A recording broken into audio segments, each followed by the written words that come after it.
Hey guys, tonight we step into a story that doesn't wait for you to be ready. She was seen before she was seen, named in a ledger 2 years before the town was built. Witnesses claimed they heard her cry out in a room that was never constructed. By the time her birth was registered, the death certificate had yellowed at the edges. Some say she lived in reverse, others say she never left the file. So, before you get comfortable, take a moment to like the video and subscribe, but only if you genuinely enjoy what I do here. Drop your city and local time in the comments. I always love seeing where my night owls are tuning in from. Now dim the lights, maybe turn on a fan for that soft background hum, and let's ease into tonight's journey together. You walk down a corridor that hasn't existed for nearly 100 years. There's ash in the corners of the floor, even though no one's swept here in decades. The doors are scorched shut, the windows blink out into darkness. This was the county infirmary once, a building with no surviving photos, just an oil-smudged floor plan drawn by a retired janitor who swore the East Wing was always wrong. In January 1929, the hospital caught fire. They said it was the wind, or the wiring, or the nurse who lit a lantern too close to the morphine cabinet. But what made the fire strange wasn't its speed, it was the paperwork that survived. Almost no bodies were recovered, only 10 names were officially confirmed.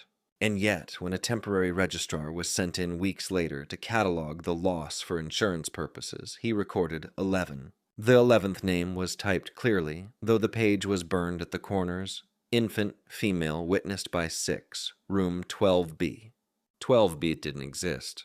Not according to blueprints, not on any nurse's rotation. But 6 different survivors, interviewed separately, mentioned a crying girl faint behind a locked door, the day of the blaze. She wasn't screaming, one said, just repeating. What did she say? That part was always unclear. Some wrote it phonetically as ma, others said it sounded more like back. There were no records of a child admitted, no birth, no mother in labor.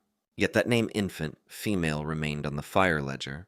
For years, the hospital administrator insisted it was a clerical error. But in 1931, 2 years after the fire, a school teacher from the next county found a death certificate in her family Bible, one she didn't recognize. It was folded tight and tucked between pages about Ezekiel. The certificate was for a child named Eliza K. Date of death, January 14, 1929. Cause, fire. Witnessed. No birth date. Just that single word witnessed. The schoolteacher brought it to the sheriff. The sheriff passed it to the county archive. And there, for some reason, it was filed. 3 years before her birth was ever entered. The hospital's ruins were cleared in 1930. Grass grew wild. No one rebuilt.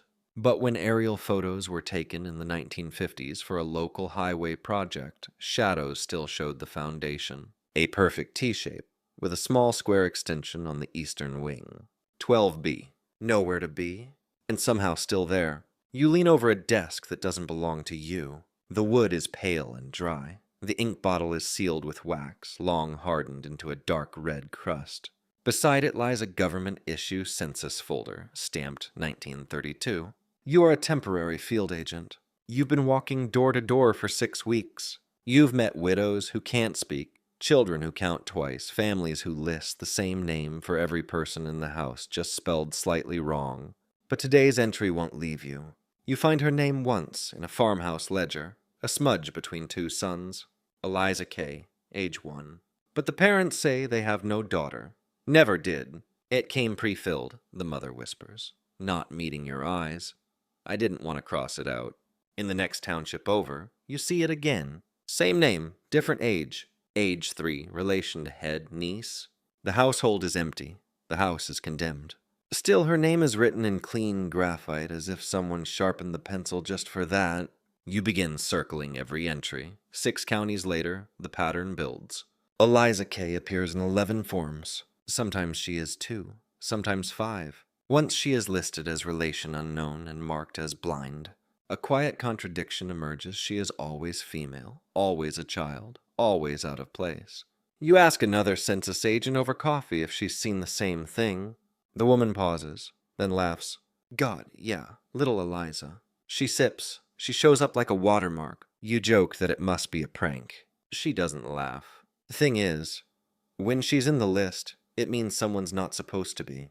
She doesn't explain what she means, just folds her papers and leaves you in the diner with your lukewarm eggs. That night, you dream of columns, endless lines of names rippling like water. One line glows faintly, in silver ink. You reach for it, but it drifts backward, always staying just ahead. By 1934, an internal audit is conducted.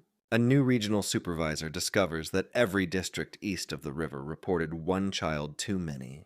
The overcount matches the number of Elizas you've seen, except she's never officially filed. She's always handwritten, always in different hands. One census return is mailed back with a note inside. She was in the house, but the house was gone. No one ever finds the person who sent it. You're reassigned the next week. Your new file includes a checklist stapled to the back. There's a name already printed at the bottom, Eliza K. already counted. And beneath it, in faint graphite, no need to check again. It begins with an envelope, yellowed, unaddressed, no stamp. It arrives at the state clerk's office in February of 1935, slipped through the night slot between shifts. Inside, a single-page letter typed on clean bond paper.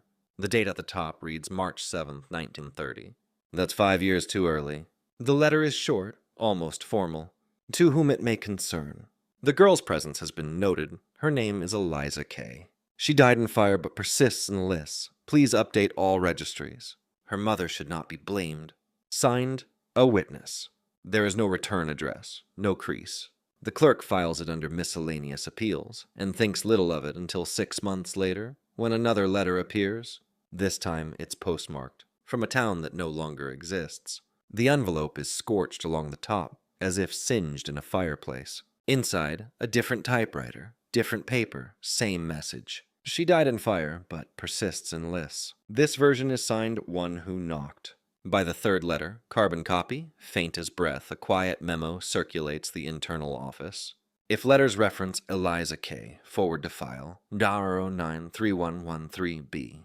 They begin arriving more frequently. Always from different towns, different handwritings. Some are prayers, some are warnings. One simply reads, I heard her speak. The phrasing never changes. She died in fire. But the years shift. 1928, 931, 929.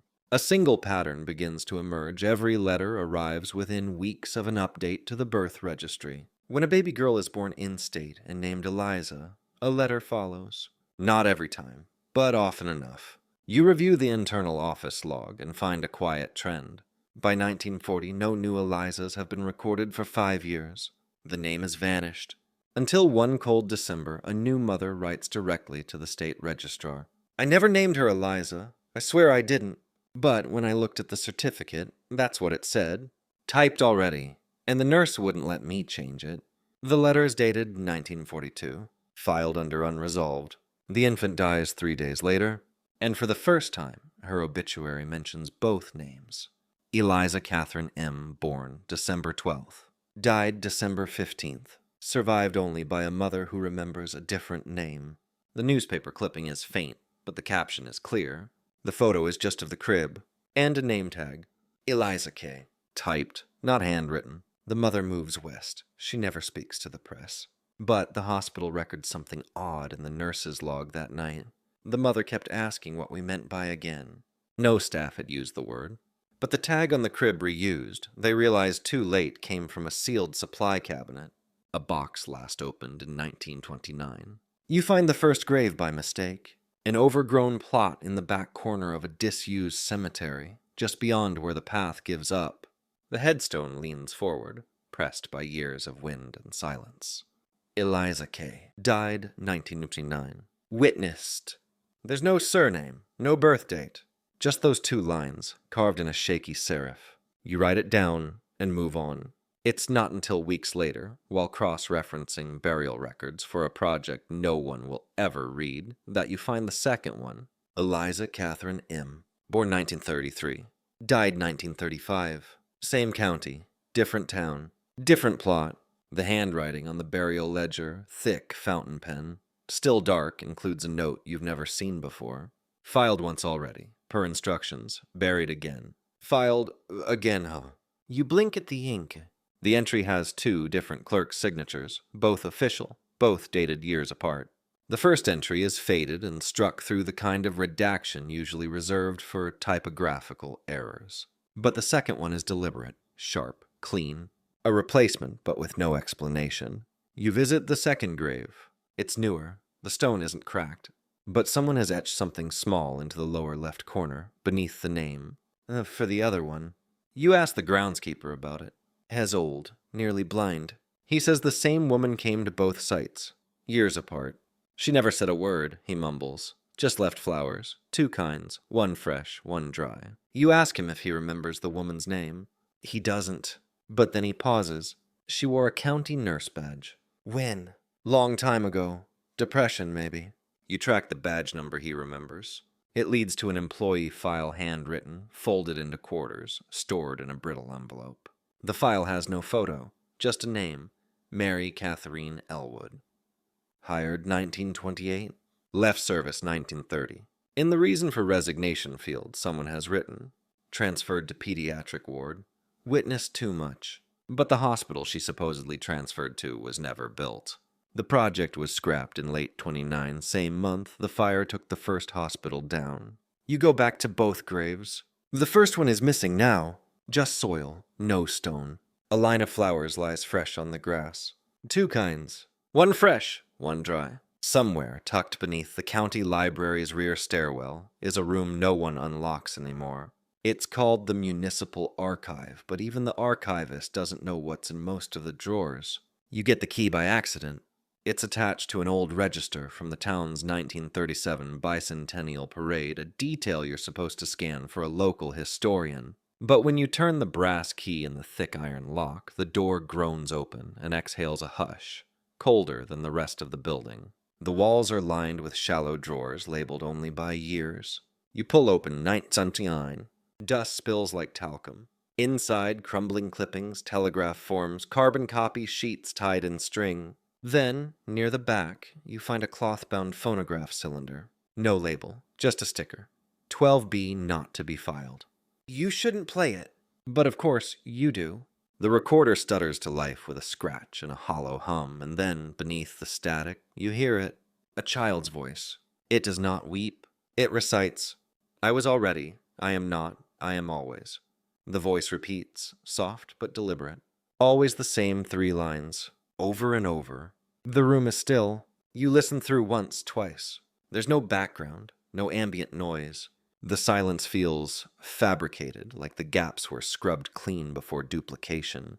You check the archive logs. No recordings from 1929 are listed, but you find one reference in a 1940 memo. Phonograph 12B pulled from intake child vocality unexplained. Recommend discard. It was never discarded, and no name is attached to the memo. But the handwriting is familiar. It matches a signature you've seen before in the burial ledger. The one who wrote, filed once already. You replay the audio one last time before sealing it away. This time, the static rises louder, and between the repetitions, there's a breath. You almost miss it, but it's there just once. A small voice not part of the loop, whispering beneath the machine. Don't file me again. You turn off the player. The cylinder still feels warm in your hand. Later, when you mention the archive to the clerk upstairs, she frowns. There's no archive under the stairs, she says. That space was sealed in the 40s. You return the next day, and find the stairwell boarded. Fresh nails, fresh paint. But your name is now on a slip in your inbox. A request from Central Filing. Please reprocess. Eliza K. Archival misplacement. Nah, confirm active or close. You follow the request. Because what else can you do? The form is simple, a reprocess slip. Type, archival correction. Subject, Eliza K. But the office listed room 201B hasn't been used in decades. You've walked past it for years. No knob, no mailbox. Just a blank slab of wall beneath a flickering sconce. Still, the paper says to file there. You wait until evening, when the hall's empty, when footsteps soften, and you bring the slip. You press your palm to the smooth wall. It's cold, solid. Then you notice something.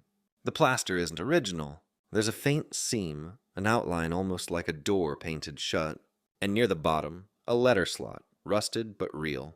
You slip the paper inside.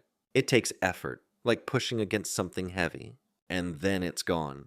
The hallway is silent. You begin to walk away, but before you turn the corner, you hear it. A single sound. Darn click. Not the latch of a door, but a drawer sliding closed. That night, you can't sleep. You dream of desks lined up in an endless row, each one with a child-sized chair, each one filled. The faces are all the same, but none are yours. In the morning, you check the registry. Eliza K. is no longer listed as unresolved. She is marked filed.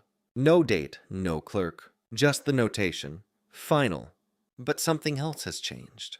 Your name is now associated with the case, not as submitter, but as witness. You call the department. They say no such form exists. They have no record of you ever receiving a reprocess slip. They ask why you're calling. You pause. And suddenly, you don't know. You just hang up. 2 days later, a letter arrives.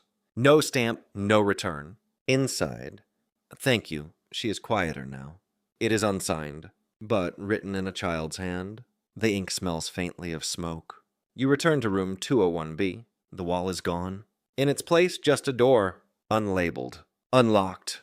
You don't open it, but you stand there for a long time, listening. And on the other side, a whisper barely escapes. Count me once, not again.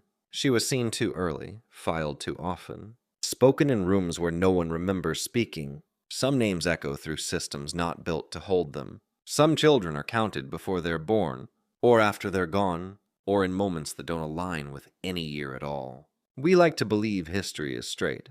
A clean line of birth, then life, then death. But you know better now. You've walked through pages where ink won't settle. You've felt doors where walls should be. You've seen the quiet math of someone listed twice, and asked to be forgotten. Eliza K., a name unrooted from time. Filed, witnessed, erased, and returned again. Sometimes, even now, a ledger somewhere still leaves space beneath her name. Just enough room for one more word, just enough space to say, she is still present. She never asked for this, but she thanks you, because someone listened, and sometimes that's all the file needs. So close your eyes, if you haven't already. Let the papers drift to the floor.